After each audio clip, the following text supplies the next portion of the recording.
Gamit nga lang itong mga popsicle stick ay makakagawa na tayo ng magandang activity for kids.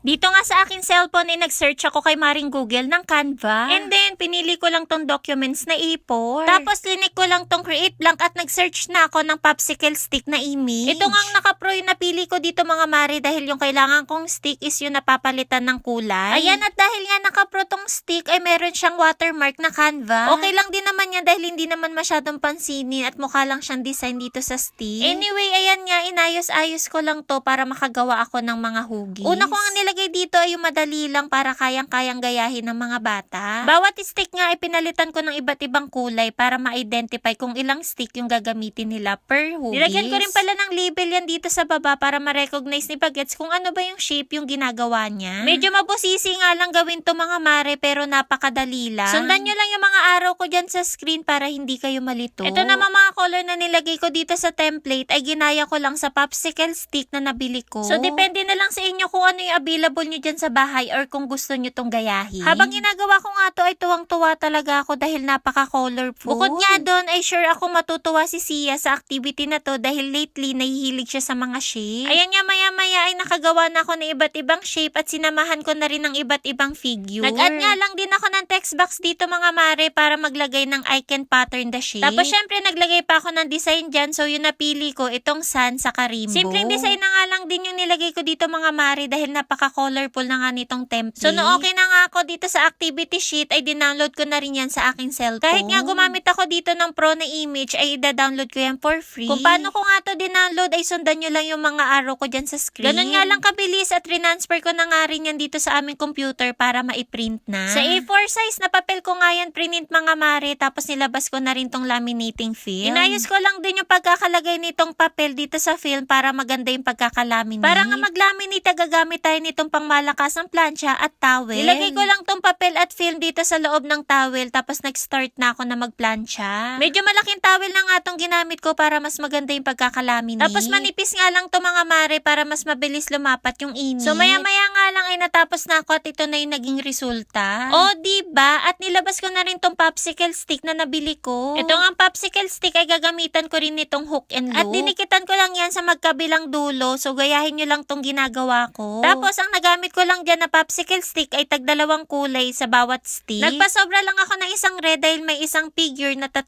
yung kailangan. At nung matapos na nga ay magiging ganito na itsura niyan at syempre itatry din natin kung mag-work. O diba? Sobrang excited na ako na ipagawa to kay Sia kasi for sure magi-enjoy din siya. At may enhance pa yung creativity nila kapag ginamit nila yung activity na to. Sana nakatulong tong video ko sa inyo. Yun lang. Ingat lagi.